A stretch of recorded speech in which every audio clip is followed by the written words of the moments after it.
11월 미국 소비자 물가지수가 올 들어 가장 낮은 상승폭을 보이면서 인플레이션 둔화에 힘이 실리고 있습니다. 미국의 올해 마지막 금리 결정이 내일 새벽 예정된 가운데 코스피는 장중 2,400선을 회복하고 원달러 환율은 1,300원 아래로 떨어졌습니다. 유럽연합이 탄소 배출이 많은 제품에 관세를 강하게 물리는 탄소 국경세에 잠정 합의했습니다. 내년 10월 시범 운영을 거쳐 이르면 2026년 시행돼 철강과 시멘트 등 해당 품목 수출에 비상이 걸렸습니다. 최근 2달간 제주항공을 통한 한일 여행객이 대한항공과 아시아나 여행객을 합친 것보다도 많았습니다. 수요 증가에 대비해 선제 증편에 나섰기 때문으로 제주항공은 올 4분기 3년간 계속된 적자에서 벗어날 것으로 예상됩니다. 네이버 클라우드가 싱가포르를 중심으로 동남아 시장을 공략하는 등 글로벌 진출에 본격 나섭니다. 아시아 5위인 현재의 위상을 아마존과 마이크로소프트에 이은 탑3까지 끌어올리겠다는 목표를 제시했습니다.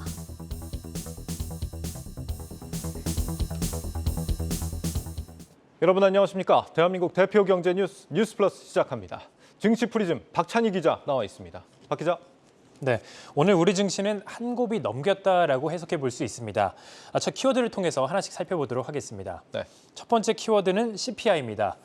간밤 발표된 미국의 11월 소비자 물가지수가 7.1% 상승하면서 예상치를 크게 하회하자 이 시장이 환호했습니다.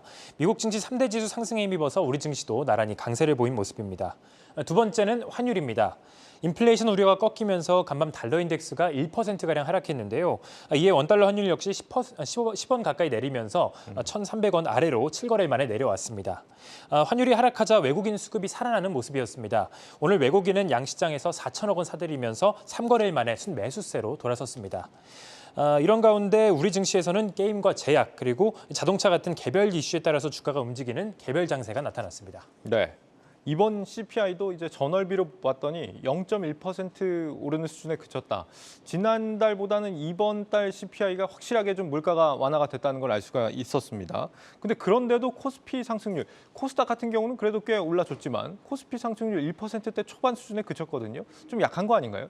맞습니다. 말씀해 주신 것처럼 11월 CPI가 예상치를 하회하면서 시장의 위험자산 선호 심리가 살아났지만 상승폭은 제한적이었습니다. 지난달 10월 CPI 발표 이후 이 증시가 급등한 것과는 달리 좀 분위기가 달랐는데요. 11월 CPI가 발표되기 이전부터 이미 연준의 50bp 금리 인상 기대감이 증시에 어느 정도 선 반영됐기 때문입니다.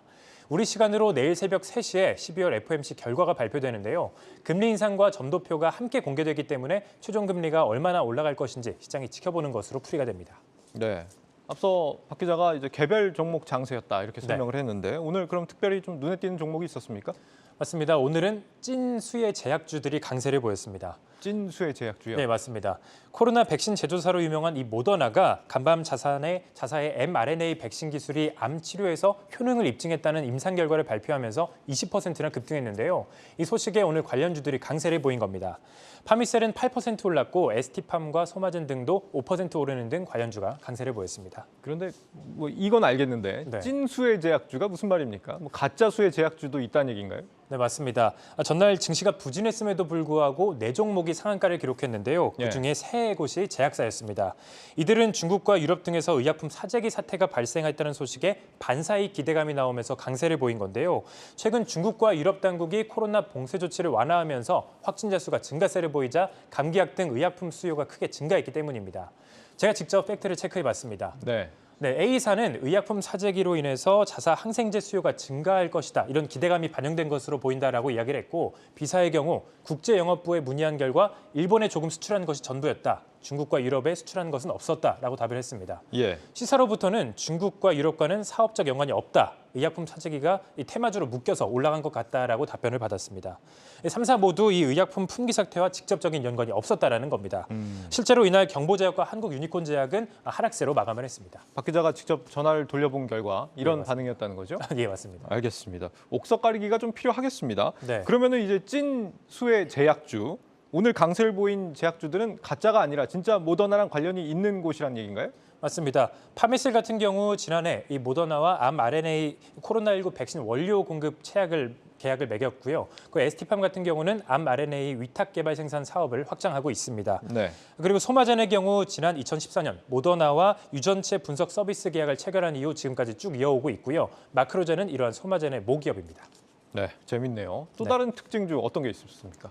두 번째는 많은 투자자분들이 관심을 가졌을 이 위메이드 그룹주입니다.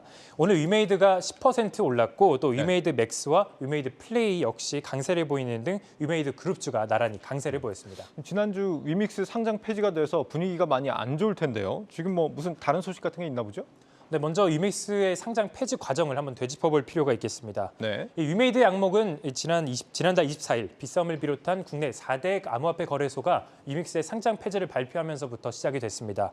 위메이드가 공시한 위믹스의 유통량이 실제 유통량과 다르다는 것이 이 상장 폐지의 이유였는데요. 그 다음 날 바로 위메이드는 하한가를 기록했습니다. 이에 위메이드는 즉시 4대 거래소를 대상으로 위믹스의 상장 폐지 효력을 정지시키는 이런 가처분 신청을 법원에 제출했습니다. 그 이후 이 위믹스의 상장 폐지가 이어지는 것이냐 아니면 상장 폐지가 되는 것이냐 이러한 그 갈등 속에서 등락을 오가다가 결국 이달 8일에 법원이 가처분 신청을 기각하면서 위믹스가 상장 폐지됐고 또 한 번 급락을 보였습니다. 네, 아마 지난주 관심 있으셨던 분들은 여기까지는 다 아실 텐데 말이죠. 네. 근데 오늘 급등한 배경은 뭡니까? 네, 위믹스의 위안 최근 회사가 전날 지난주에 나왔던 위믹스 상장 폐지 결정에 항고를 제출했기 때문입니다. 이 회사는 위메이드의 가상자산 사업을 총괄하는 싱가포르 법인인데요. 취재 결과 위메이드 본사 측은 전날 해당 회사가 법원에 항고장을 제출한 것을 확인했다라고 답변을 줬습니다. 네. 위믹스 상장 폐지를 받아들일 수 없다는 것을 확인한 겁니다. 서울중앙지법은 제출된 항고장에 대해서 원심 재판부의 적법성 심사를 앞두고 있다라고 밝혔는데요. 항고장에 문제가 없다면 항고법원으로 송부하겠지만 적법하지 않다면 항고장이 각하될 수 있습니다. 이 밖에 위메이드 그룹이 보유하고 있는 위믹스 코인 물량을 소각했다라는 소식도 호재로 작용했습니다. 전날 위메이드와 위메이드 맥스는 위믹스 코인의 가치를 높이기 위해서 보유 중인 위믹스 물량 중 7,130만여 개를 소각했다라고 밝혔는데요. 네. 상장 기업이 자사주를 매입하는 것과 비슷한 맥락이라고 볼 수 있겠습니다. 이 소식에 위믹스 코인은 오후 5시 기준으로 전일 대비 9% 급등세를 보였습니다. 네, 증시 프리즘 박찬희 기자였습니다.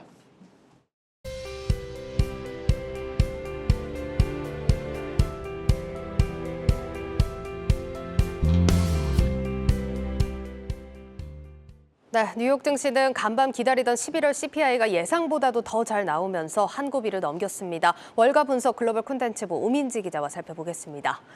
오 기자, 11월 CPI 걱정을 많이 했는데 생각보다도 더 잘 나왔죠? 네, 하루 종일 전 세계 증시가 좀 들뜰 만큼 11월 CPI가 전달에 비해 크게 둔화된 모습을 보였습니다. 예. 이번 11월 미국 CPI 상승률은 전년 동기보다 7.1%를 기록하면서 눈에 띄게 좀 완화된 모습을 보여줬습니다. 그러네요.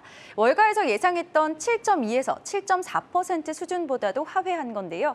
올 들어 집계됐던 이 CPI 지수 중에서도 가장 낮았습니다. 근원 CPI도 전년 동월보다 6.0% 오르면서 시장 예상치보다 낮았죠. CPI 발표 이후 뉴욕 3대 증시 모두 2% 넘는 강세를 보였다가 장 마감 직전에 상승폭을 다소 줄였습니다. 월가는 이 CPI 결과가 시장 기대감을 만족시키면서 시장이 환호했다고 평가하는데요. 월가의 평가 함께 보시죠. Well, the markets have clearly responded to a very positive CPI number this morning, where we saw inflation come down more than expected and sort of in line with those kinds of consumer expectations we heard on Friday, where consumers are saying that their future expectations for inflation are going down. So we had a big, strong market response on that. We're seeing it give back a bit as the day goes on. 시장에서 이번 CPI까지는 그래도 확인을 해야 한다. 이런 분위기가 컸던 만큼 월가에서도 좀 한숨을 돌리는 모습인 것 같습니다. 그런데 좀 아쉬운 건 시장 상승폭이 쭉 이어지지 못하고 마감으로 갈수록 줄어들었거든요. 어떤 요인으로 봐야 될까요? 일단 인플레이션 둔화 조짐은 확실히 좀 확인을 했지만 예. 역시 결국은 FOMC가 핵심이다. 이렇게 볼 수 있겠습니다. 11월 CPI까지 발표됐기 때문에 연준이 고려할 시장 지표는 모두 나온 셈이거든요. 예. 이제는 FOMC의 판단이 어떻게 내려질지 시장이 눈치 보는 양상으로 장 후반 분위기가 형성됐다. 이렇게 볼 수 있겠습니다. 우선 이번 12월 FOMC에서는 50bp 인상이 있을 것이다라는 것이 시장의 중론입니다. 예. 시카고 상품거래소 패드워치에 따르면 50bp 인상론을 좀 지지하는 비율이 79.4%, 80%에 달합니다. 이제는 이 다음 연준의 스텝이 관건인데요. 자이언트 스텝 행보는 여기서 일단락이 되더라도 내년에 최종 금리 수준을 얼마나 높게 책정하는지에 따라 이 시장의 충격이 달라질 수 있기 때문입니다. 이번 CPI 발표 나오고 나서 최종 금리 수준에 대한 전망도 이전보다는 조금 완화되지 않을까 싶은데 월가 분위기 어떻습니까? 시장의 기대감은 물론 좀 그렇지만 네. 월가에서는 아직 좀 의견이 분분합니다. JP 모간은 연준이 최종 금리 수준을 낮출 수 있다라면서 긍정적인 금융시장 여건이 마련될 수 있다는 그런 기대감을 내비쳤는데요. 이후 S&P 500이 4에서 5%가량 오를 수 있다라고 내다봤습니다. 또 머니핌에서도요. 금리 정점이 내년 2분기에는 도달할 것으로 보고 또 최종 금리는 5%보다 약간 낮을 수 있겠다라고 전망했습니다. 5% 혹은 그보다 높은 최종 금리 수준을 예측했던 이 시장 전망에서 다소 좀 완화된 모습입니다. 그렇긴 합니다. 지금까지 살펴본 건 그래도 긍정적인 포인트였고 월가 의견이 분분하다고 한다면 최종 금리 수준이 더 높아질 수 있다. 이렇게 보는 의견도 상당수라는 거네요. 네, 그렇습니다. 이 CPI 7.1%라는 상승률이 과거에 비해서 인플레이션 둔화를 보여주는 건 맞습니다. 하지만 연준이 목표로 하고 있는 이 2% 수준에 달하기는 여전히 좀 멀었다라는 분석 때문인데요. 미국의 투자 회사인 트레이드 스테이션은요. 인플레이션 둔화가 분명 좋은 신호이긴 하지만 연준이 이것 때문에 전망을 크게 바꿀 것 같지는 않다라고 말을 했습니다. 연준이 계속 강경한 입장을 유지하면서 CPI 이전 예상대로 점도표도 상향 조정될 것이라고 봤습니다. 또 이 테일러 준칙의 창시자인 존 테일러 스탠포드대 교수도요. 미국의 적정 금리 수준 5에서 6% 수준으로 진단했습니다. 연준은 시장 안정을 위해서 이 인플레이션 목표 수준에 도달할 때까지는 꾸준히 이 금리 인상을 이어갈 것이라는 입장을 보여야 한다는 거죠. 관련해서 존 테일러 교수를 조연 기자가 직접 만나봤습니다. 세계 주요 중앙은행들이 금리 결정의 기본 모델로 활용하는 테일러 준칙.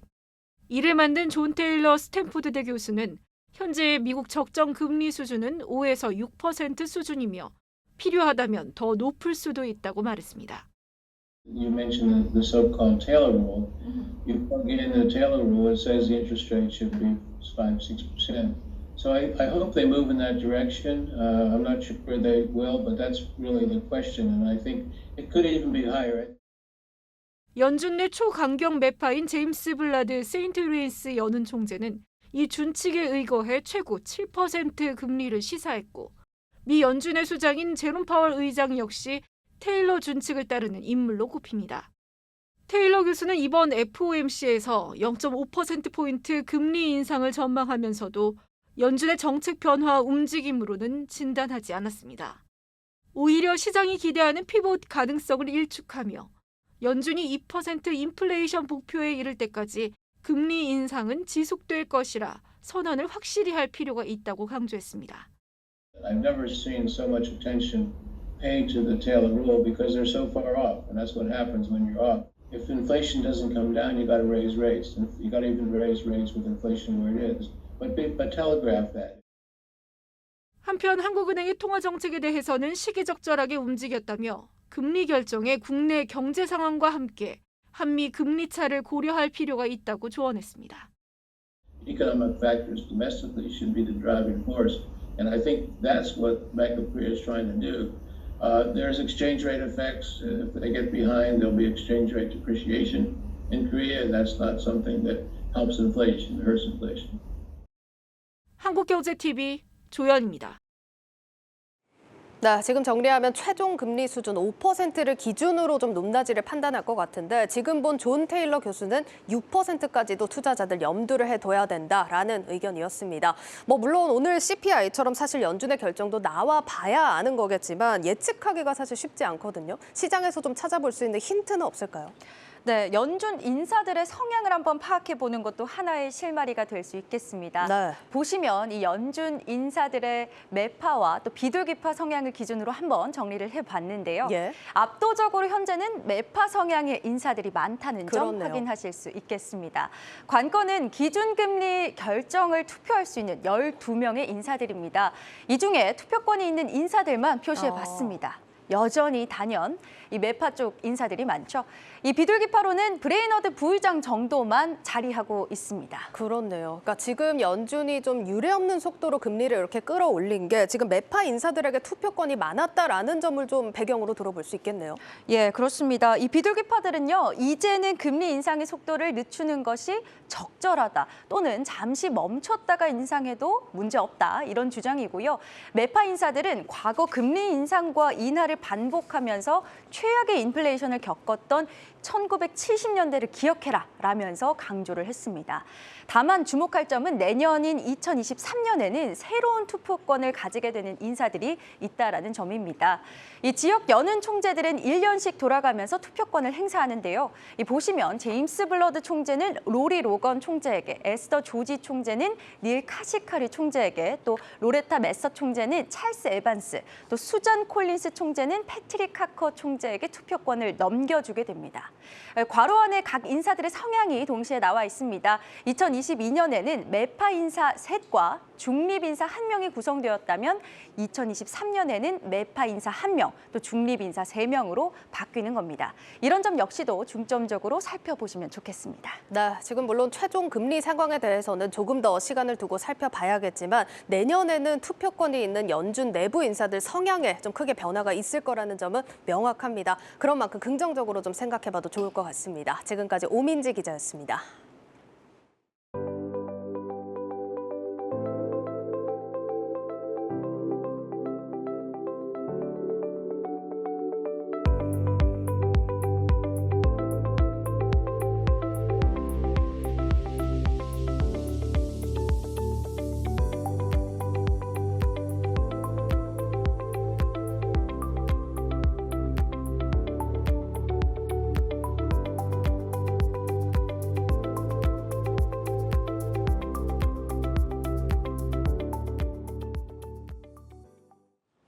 미국에 이어 유럽까지 무역 장벽을 높이기 시작했습니다. 유럽연합이 기후변화 대응을 명분으로 하는 탄소 국경 조정제도 도입에 잠정 합의했습니다. 수출이 먹거리인 우리나라에 어두운 그림자가 들이오고 있습니다. 산업부 김민수 기자와 알아보겠습니다.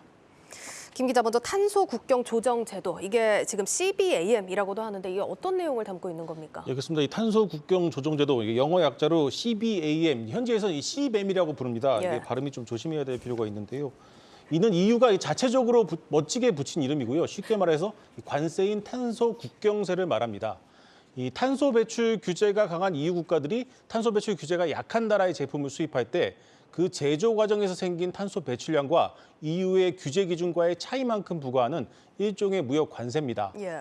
특히 이번 협의 과정을 거치면서 직접 탄소 배출량에 더해서 간접 탄소 배출량까지 따지기로 해서 예상보다 한층 강력해졌습니다.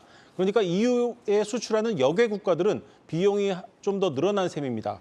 일단 내년 10월부터 시범 운영을 하면서 준비 기간을 갖고 이르면 2026년에 본격 시행될 예정입니다. 이 준비 기간에는 별도의 관세는 부과되지 않습니다. 네, 2026년이면 뭐 사실상 3년밖에 안 남은 건데 우리나라는 세계적인 기후 악당국으로도 꼽히지 않습니까? 상당한 타격이 있겠습니다. 그 대상이 되는 품목들도 좀 구체적으로 정해졌다고요? 예, 그렇습니다. 일단 6개 품목이 확정이 됐습니다. 먼저 가장 탄소 배출이 많은 철강과 알루미늄, 비료, 시멘트, 전력, 수소, 이게 6개가 규제 대상으로 확정이 됐는데요. 이 수소는 초안에 빠져 있다가 협의 과정에서 추가가 됐습니다. 앞으로 볼트 같은 일부 부품 등으로 적용이 확대될 가능성도 있습니다. 이 대EU 수출 규모로 볼 때 가장 타격이 클 것으로 예상되는 분야는 철강입니다. 이 생산 과정에서 탄소 배출이 많은 산업입니다. 이 다행히 경쟁국인 일본이나 러시아보다 우리 철강 제품들의 탄소 배출 경쟁력이 나은 편이긴 하지만 우려되는 대목입니다.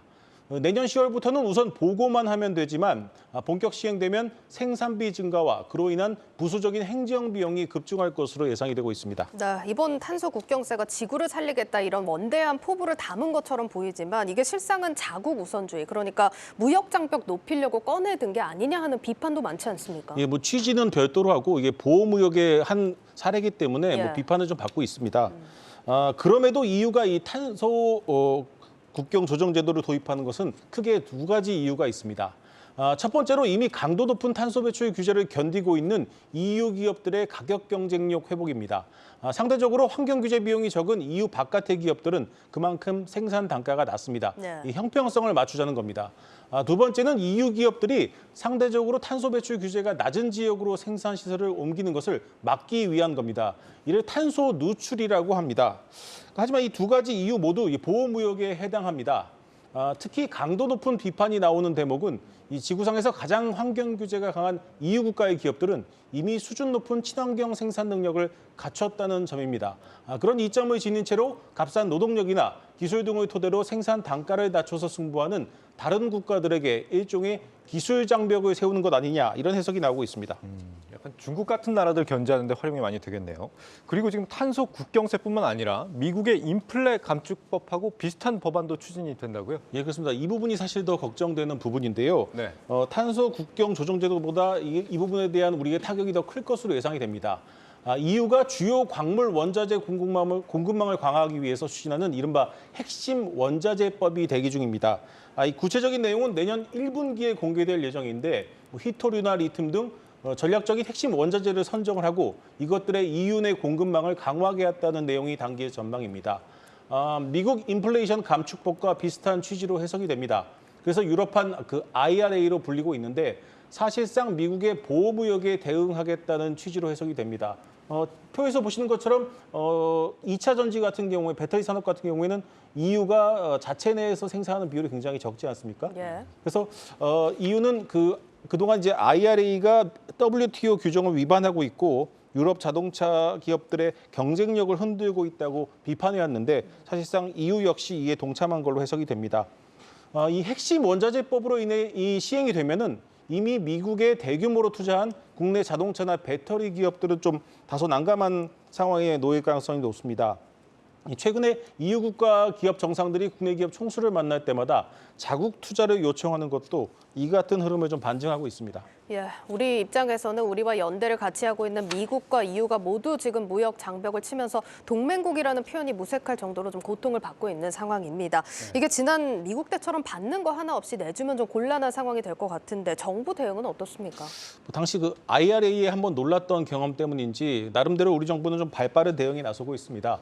안덕근 통상교섭본부장이 최근 벨기에를 방문해서 EU 당국자를 만나서 이 탄소 국경 조정 제도를 면제해 줄 것을 좀 요구를 했습니다. 우리나라에도 사실상 EU와 유사한 형태로 탄소 배출권 거래제를 운영하고 있으니 이를 고려해 달라는 것인데요. 또 어제는 범정부 대책회의를 열고 3, 4년으로 예상되는 준비 기간 동안 우리나라가 불이익을 받지 않도록 이 산업부가 중심이 돼서 EU와 협의하도록 좀 부처 간 정리도 마쳤습니다. 하지만 좀 분위기는 좀 넉넉지 않아 보입니다. 네, 지금 뭐 수출로 먹고 사는 한국한테는 무역 장벽만큼 치명적인 게 없습니다. 당장 이제 대중국 수출도 지금 마이너스 흐름을 보이는 것 같고 지금 사실상 이제는 보호무역주의가 거의 뭐 완전히 대세가 되어가는 그런 흐름인 것 같죠? 예, 그렇습니다. 지금의 상황을 단적으로 보여주는 예가 최근에 좀 나왔습니다. 네. 지난 9일에 세계무역기구 WTO가 트럼프 행정부가 과거에 부과했던 외국산 철강과 알루미늄에 대한 관세를 규정 위반으로 판정을 했습니다. 그런데 미국 무역 대표부는 이 안보 문제라면서 이를 수용하지 않겠다고 사실상 거부를 했습니다. 안보 문제는 WTO 분쟁기구에서 다룰 수 없다는 거죠. 오히려 중국의 이제 불공정 무역 문제나 바로잡으라면서 WTO를 개혁해야 한다고 딴지를 걸었습니다. 이를 두고 이 WTO 체제가 사실상 무력화됐다는 상징적인 사건이라는 해석이 나옵니다. 미국은 안보를 이유로 이제 EU는 기후변화를 명분 삼아 무역 장벽을 쌓고 있습니다. 최근 이 안덕근 통상교섭본부장이 한 외신과의 인터뷰에서 이 판도라의 상자라는 표현을 썼습니다. 만약 EU가 허용치를 넘어선 수준까지 보호무역에 나설 경우 열지 말아야 할 판도라의 상자가 열린다는 겁니다. 이번 탄소 국경 조정제도 역시 EU 집행위 논의 과정에서 한층 더 강력해졌습니다. 미국 IRA와 유사한 성격을 띠게 됐는데요. 미국이 보호무역에 불을 지핀 이상 EU도 한층 과격해질 가능성이 높아졌습니다. 특히 내년 전 세계 경기 침체가 우려되는 상황에서 코로나와 우크라이나 전쟁이라는 엄청난 충격 후에 오는 글로벌 무역 체제의 근본적인 변화는 우리에게도 좀 평소와는 다른 대응을 좀 요구하고 있습니다. 네. 우리나라에 지금 아리백 가입 기업이 아직까지도 27개밖에 안 되는데 이런 와중에도 지금 정부는 신재생에너지 목표 오히려 낮추고 있다는 거 아닙니까? 지금 주력 산업을 미국으로 다 보내고 유럽 기후 요건에는 맞출 의지도 없고 탈중국 선언하고 그러는 사이 수출은 이미 곤두박질치고 있습니다. 김민수 기자였습니다.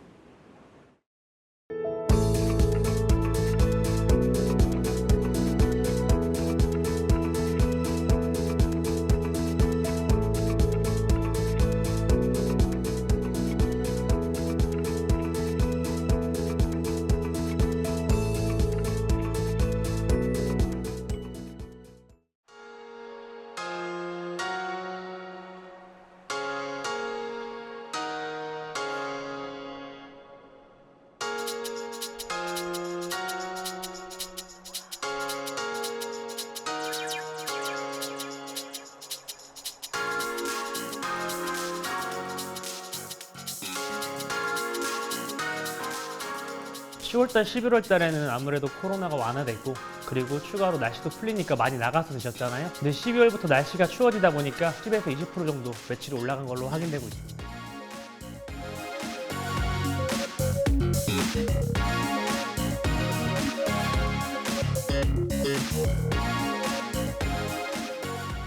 겨울에 배달 일을 하다 보면 아무래도 그 차가운 바람으로 인해서 저희가 체력 저하가 심하게 오는데요. 근데 저희가 지급받은 조끼는 열선이 있어서 저희 몸 자체를 따뜻하게 해줍니다. 그래서 저희가 저희 일을 수행할 때 훨씬 더 수월하고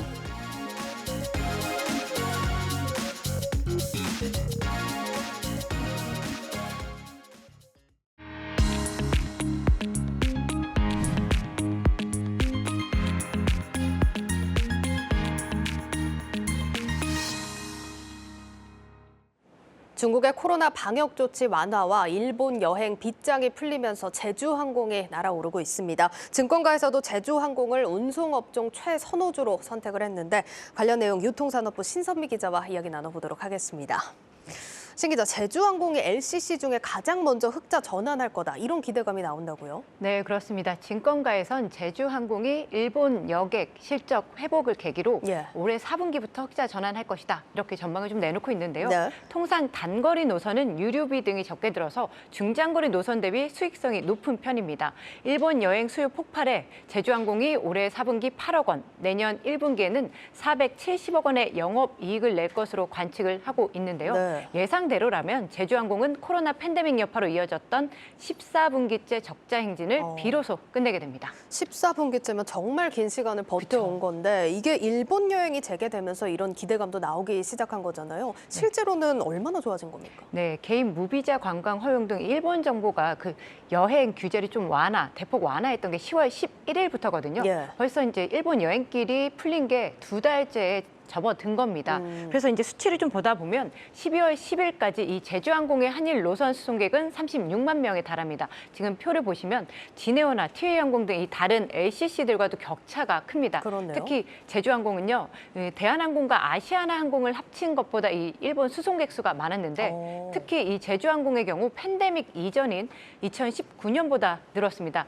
당시 노제팬 여파가 있었다고 해도 이 코로나 이전보다 늘었다는 점에서 큰 폭의 회복이라 할 수 있겠습니다. 네, 지금 얘기인데 수치로도 확인을 해봤지만 제주항공이 지금 한일 노선에서는 최강자다, 이런 얘기인데 어떻게 이게 가능했던 겁니까? 그 코로나19 엔데믹에 대비해서 이제 선제적으로 좀 증편을 했기 때문인데요. 그 12월 첫째 주 기준 이 제주항공은 주 178회 일본 노선을 운항하고 있습니다. 사실상 운항 횟수가 다른 항공사의 2배 수준이죠.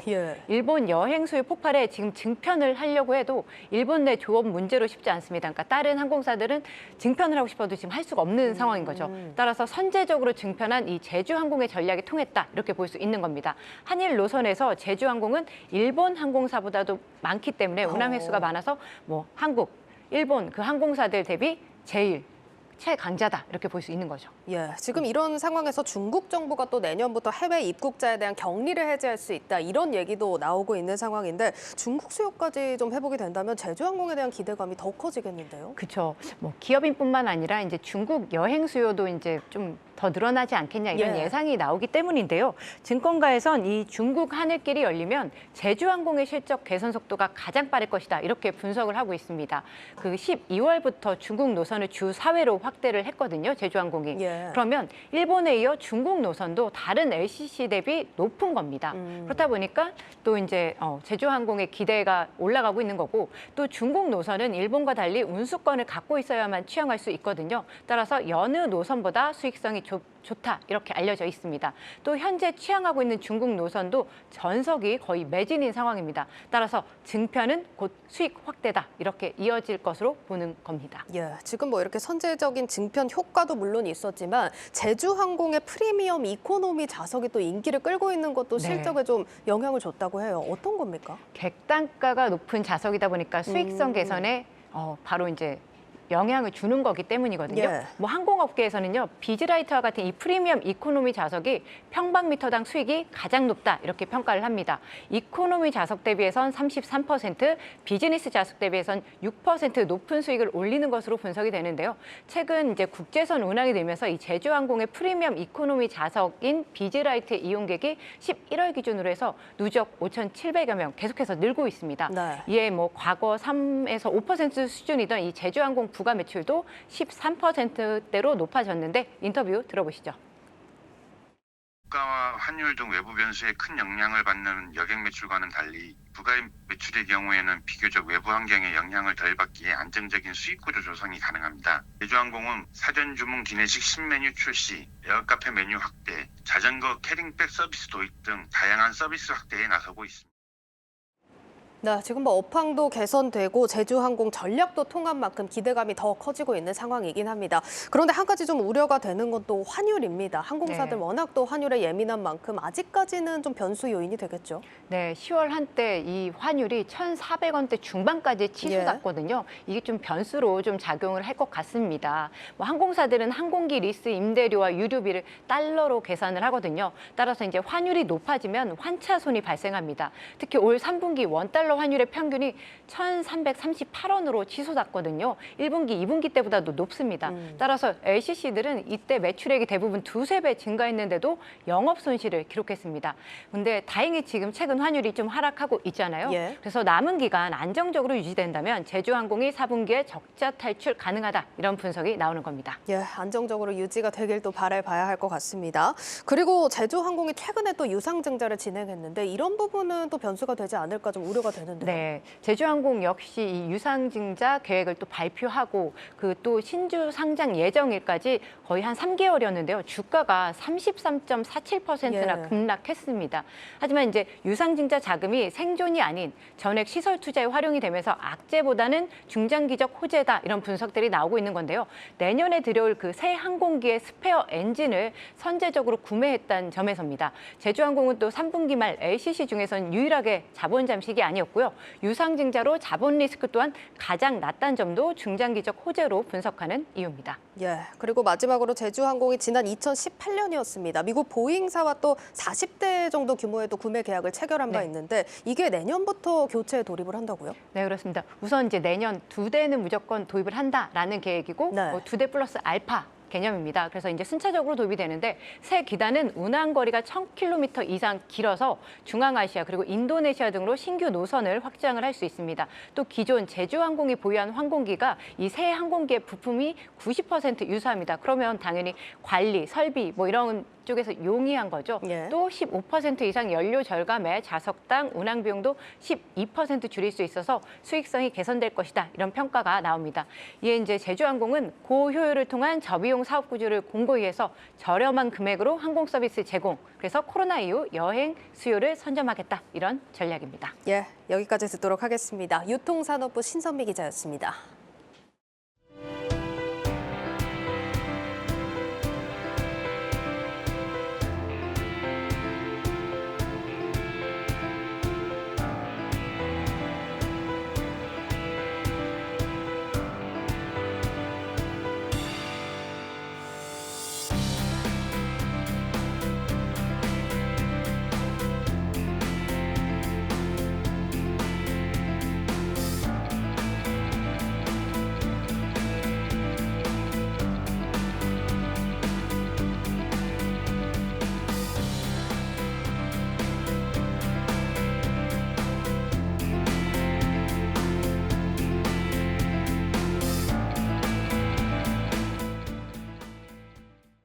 네, 네이버 클라우드가 아시아 태평양 지역에서 탑3로 도약하겠다라는 비전을 제시했습니다. 최근 이슈였던 사우디 수주와 관련해서도 또 핵심적인 역할을 맡고 있는 만큼 앞으로의 행보에 관심이 쏠리고 있습니다. 이 내용은 IT바이어부 임동진 기자와 다뤄보겠습니다. 임 기자, 일단 네이버 클라우드 시장에서의 위치는 현재 어느 정도라고 봐야겠습니까? 이 글로벌 시장에서 이 클라우드 대표 사업자는 아마존 웹 서비스, 그리고 구글, 그리고 마이크로소프트입니다. 예. 올해 2분기 기준으로 새 업체가 전 세계 점유율의 65%를 차지하고 있습니다. 네이버 클라우드는 글로벌 전체 시장으로 보면 아직 큰 성과를 보이지는 못하고 있는데요. 국내에서는 2위, 아시아 태평양 지역에서는 5위입니다.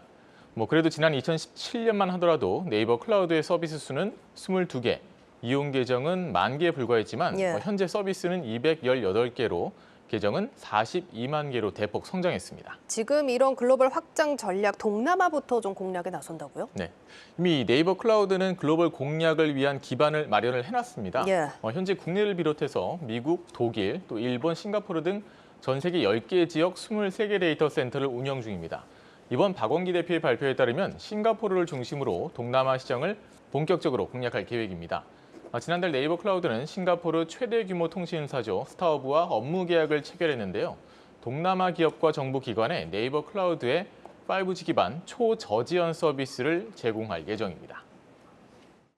싱가포르를 중심으로 인도네시아, 말레이시아, 베트남 등으로 1차 확장하여 전개하고 우선 진출 지역의 성공 역량을 바탕으로 동남아 권역의 DX 확산을 지원할 예정입니다. 네, 네이버 클라우드 글로벌 영향력을 확대하겠다. 이런 포부만큼 경쟁력이 좀 뒷받침돼줘야 할 것 같은데 지금 네이버 클라우드와 다른 빅테크들 이렇게 비교를 해보면 네이버 클라우드만의 강점은 뭐가 있을까요?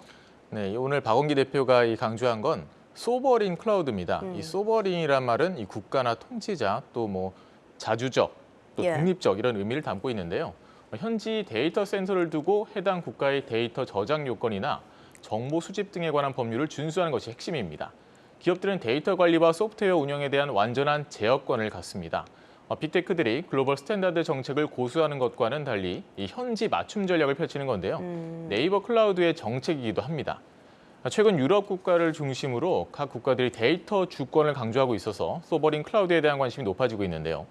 네이버 클라우드는 현재 EU 클라우드 얼라이언스의 비유럽 국가 중 유일한 회원사로 가입을 추진 중에 있습니다. 예, 그리고 얼마 전 사우디 네옴시티 수주와 관련해서도 네이버 클라우드 많이 또 주목을 받았는데 여기와 관련한 발언은 없었습니까? 이 네이버 클라우드는 이 디지털 트윈으로 사우디 수주를 노리고 있는데요. 네. 디지털 트윈이란 쉽게 말하면 현실 세계에 실제하고 있는 것들을 이 디지털 세계에 재현하는 것을 의미합니다. 네이버 클라우드는 일본에서 소프트뱅크와 협업해 도시 단위 고정밀 지도 제작 프로젝트를 이 기술을 활용해서 진행하고 있는데요. 현재 실증 마무리 단계에 있습니다.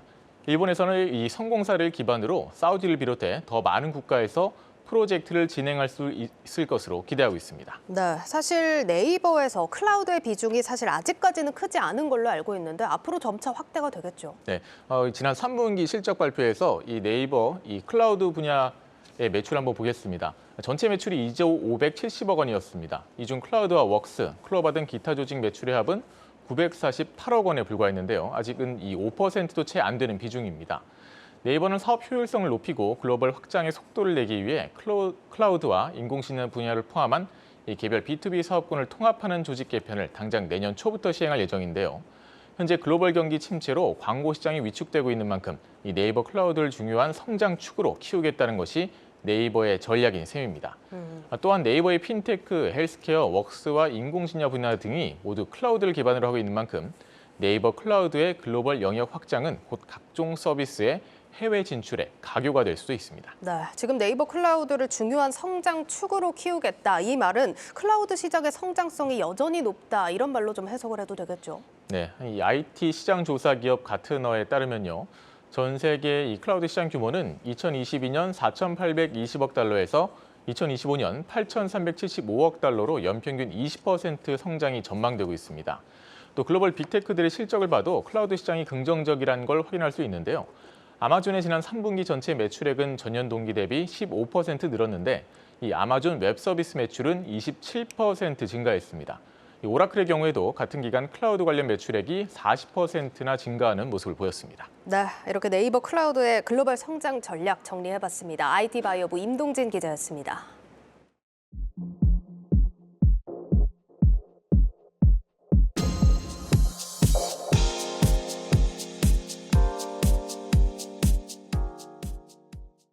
올 들어 기업 인수 목적 회사, 스펙을 통한 상장 방식에 투자자들의 관심이 뜨겁습니다. 기업 공개 시장이 위축되자 그 대안으로 각광을 받고 있는 건데 실제 최근 이런 방식으로 상장한 국내 한 기업은 5거래일 만에 주가가 2배 넘게 뛰었습니다. 박혜린 기자입니다. 내일부터 이틀간 신형 스펙 9호와 미래에셋 비전 스펙 2호가 공모 청약에 나섭니다. 공모주 시장 위축으로 기업들이 IPO를 잇따라 철회한 한편 스펙주들이 빈자리를 채우고 있는 것으로 분석됩니다. 고금리에 힘입어 예치 이자율도 급격히 상승하며 스펙주 투자의 안정성을 더하고 있습니다.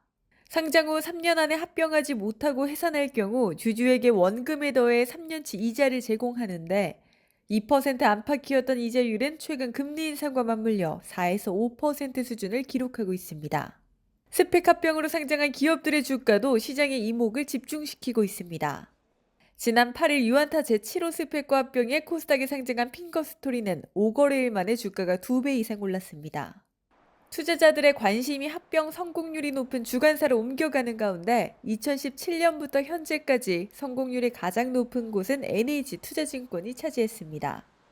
NH투자증권은 6년간 16개의 스펙을 상장시켰고 이 중 13곳의 기업을 합병 상장시켰습니다. 3년 안에 합병 기업을 찾지 못하고 상장 폐지된 스펙이 가장 많은 곳은 한화증권이었습니다.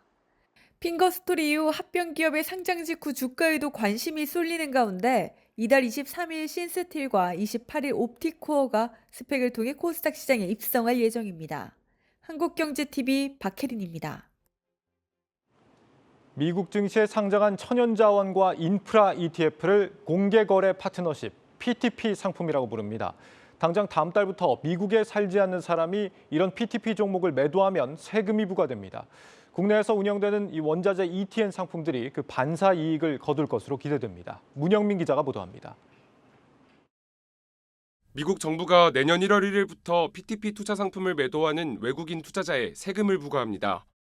PTP 상품에는 원유 등 천연자원과 부동산 인프라 등에 투자하는 주식이나 ETF가 포함됩니다. 이에 투자한 미국 비거주자에게 매도 금액의 10%를 현지 세금으로 원천 징수하겠다는 겁니다. PTP로 지정된 종목은 모두 200여 개, 이 가운데 국내 증권사에서 거래되는 종목은 126개입니다. 지난달 기준 서학개미가 보유한 해당 종목들의 투자 규모는 약 1조 6천억 달러로 추산됩니다. 서학개미는 이 종목들을 이달 27일까지 매도하지 않으면 일명 세금 폭탄을 피할 수 없습니다. 과세를 피하기 위해서는 적어도 이제 올해 안에 좀 가급적이면 매도하는 쪽 방향으로 과세 적용을 원하지 않는 고객분들은 결제라든가 이런 것들 고려를 해서 12월 27일까지 매도하십사. 양도소득세 22%, 배당소득세 15% 등까지 고려하면 서학개미의 PTP 대규모 매도가 예상됩니다. 증권업계는 국내 ETN 상품들이 당분간 PTP 과세 영향을 받지 않을 대체 수단이 될 것이라고 전망합니다. ETN은 선물 지수를 기초자산으로 하고 있어 과세 대상에 해당되지 않을 가능성이 크다는 설명입니다. 이러한 이유로 벌써부터 국내 ETN 상품을 찾는 투자자들의 발길이 잦습니다. 미국의 조치가 발표되기 전인 10월 ETN 일평균 거래대금은 3,200억 원 수준. 하지만 지난달 3,840억 원, 그리고 이달 초부터 중순까지 3,850억 원으로 늘었습니다. 특히 증권가는 PTP 상품의 대체 수단이 될 천연자원 ETN에 주목하고 있습니다. 사실 굳이 이 PTP에 해당되는 ETF나 이런 종목들이 아니더라도 대체 상품들이 있습니다. 우리나라에 상장된 원유 관련이나 원자재에 투자를 하고 싶으시다면 그런 상품들로 대체해서 투자를 하시면 됩니다. 실제로 최근 한 달간 거래대금 상위 20종목 가운데 천연자원 관련 상품이 절반 이상을 차지했습니다. 한국경제TV 문형민입니다. 정부가 부동산 양도소득세, 종합부동산세에 이어 취득세 중과세율을 해제하는 방안을 검토 중입니다. 지난 정부가 추진했던 다주택자 중과세 정책에 대해 완전한 폐기 수순에 들어간 건데 야당은 부자 감사를 할 바에는 차라리 전 국민 감세하자며 맞불을 놓고 있습니다. 전민정 기자입니다. 문재인 정부가 2020년 7월 부동산 과열을 막겠다며 시행한 다주택자 중과세 3종 세트. 다주택자가 내는 종합부동산세, 양도소득세, 취득세의 중과세율을 적용하는 건데 정부가 이 징벌적 부동산세를 사실상 폐지하는 수순에 들어갔습니다. 우선 지난 5월 정부 출범과 동시에 다주택자에 대한 양도세 중과 조치를 1년간 한시적으로 중단했고 7월엔 세제 개편안을 통해 종부세 중과세율 폐지안을 내놓았습니다. 종부세의 경우 현재 예산안 협의가 늦어지고 있는 가운데서도 2주택자에 대해서는 중과를 폐지하되 3주택부터는 중과세율을 매기는 방안에 대한 여야 간 의견 접근을 이뤘습니다. 부동산세 정상화의 마지막 퍼즐은 취득세 중과 폐지. 구체적인 시행 시점과 개편 방안은 정해지지 않았지만 다주택자에게도 중과세 없이 1주택자와 똑같이 1에서 3%의 기본세율을 적용하는 방안이 유력하게 검토될 것으로 보입니다. 정부가 이렇듯 징벌적 과세 폐지 카드를 꺼낸 건 계속되는 기준금리 인상으로 부동산 시장이 급격하게 얼어붙고 있어서입니다.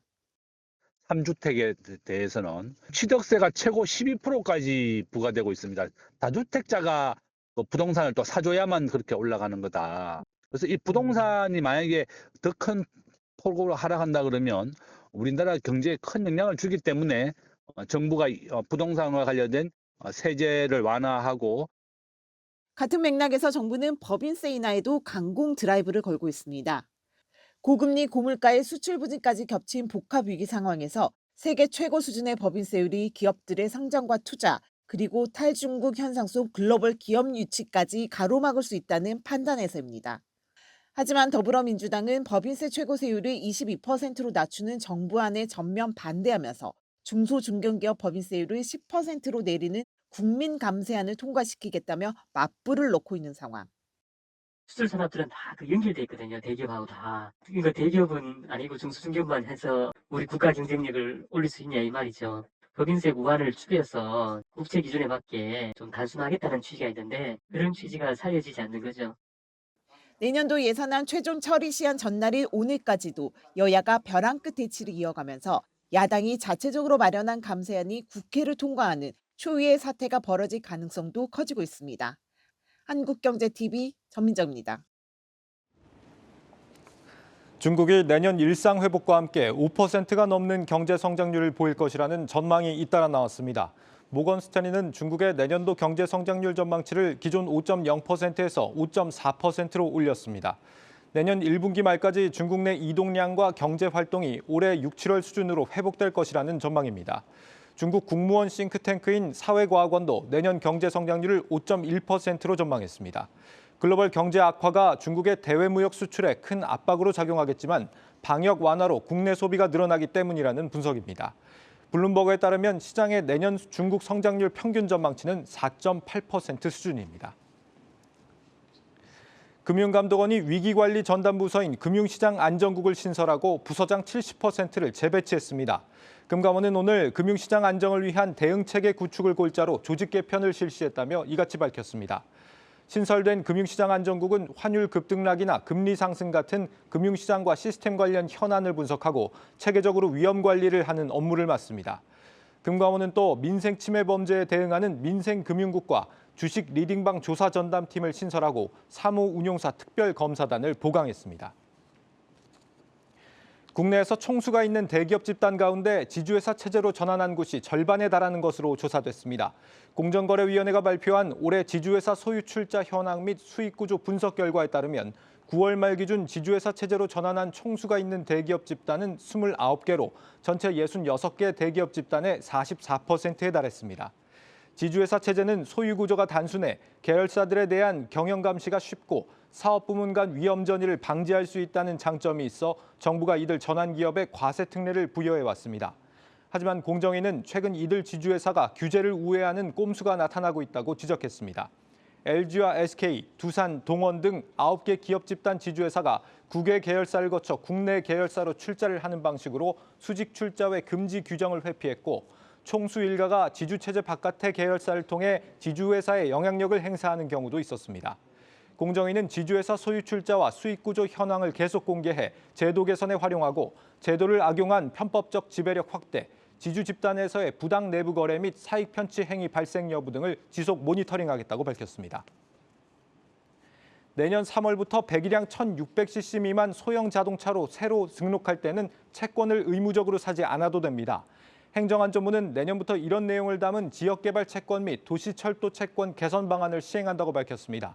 이들 채권은 자치단체에 자동차를 등록하거나 인허가를 받을 때 의무적으로 매입해야 하는 채권으로 많게는 차량가액의 20%에 달합니다.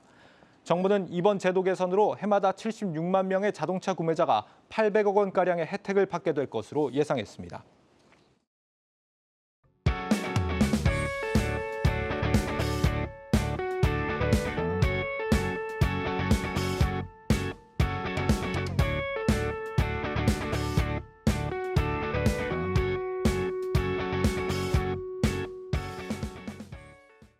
내일자 한국경제신문 미리 살펴봅니다. 첫 번째 기사입니다. 한국에서 사업하는 글로벌 기업 대표단이 국회를 방문해 법인세 최고 세율 인하를 호소한 것으로 확인됐다는 기사입니다. 재계에 따르면 제임스 킴 주한 미국 상공회의소 회장과 박현남 주한 독일 상공회의소 회장이 지난 12일 김진표 국회의장을 만나 법인세 인하 필요성을 강조했다고 합니다. 제임스 킴 회장은 법인세가 낮아지면 외국인 직접 투자를 유치하기에 좋은 환경이 조성될 것이라며 법인세 법 개정안 처리를 요청했다고 합니다. 현재 여야는 영업이익 3천억 원 초과 기업에 적용하는 법인세 최고 세율을 현재 25%에서 22%로 낮추는 정부안을 놓고 막판 줄다리기를 벌이고 있습니다. 다음으로 세계 최대 암호화폐 거래소 바이낸스가 스테이블 코인 USDC 인출을 한때 중단했다는 기사입니다. 바이낸스는 USDC 인출을 약 8시간 동안 중단했다가 재개했습니다. 세계 3대 암호화폐 거래소였던 FTX가 파산한 데 이어 미국 검찰의 수사 칼끝이 바이낸스를 겨냥하고 있다는 보도가 나오면서 투자자들의 불안이 커졌기 때문입니다. USDC는 미국 달러 가치의 1대1로 고정된 스테이블 코인으로 골드만삭스나 피델리티가 투자한 미국 기업 서클이 발행하는 만큼 안정적이라는 평가를 받고 있습니다. 이번 인출 중단과 관련해 바이낸스 CEO는 USDC 인출이 급증했기 때문이라고 설명했는데 실제 이용자들이 바이낸스에서 USDC를 대거 인출해 다른 거래소로 이동한 것으로 추정되고 있습니다. 로이터는 FTX가 붕괴하면서 바이낸스 안정성에 의구심을 품는 투자자가 늘어났다며 위기감이 고조되고 있다고 전했다는 소식까지 전해드리겠습니다. 뉴스플러스를 마치겠습니다. 여러분 고맙습니다.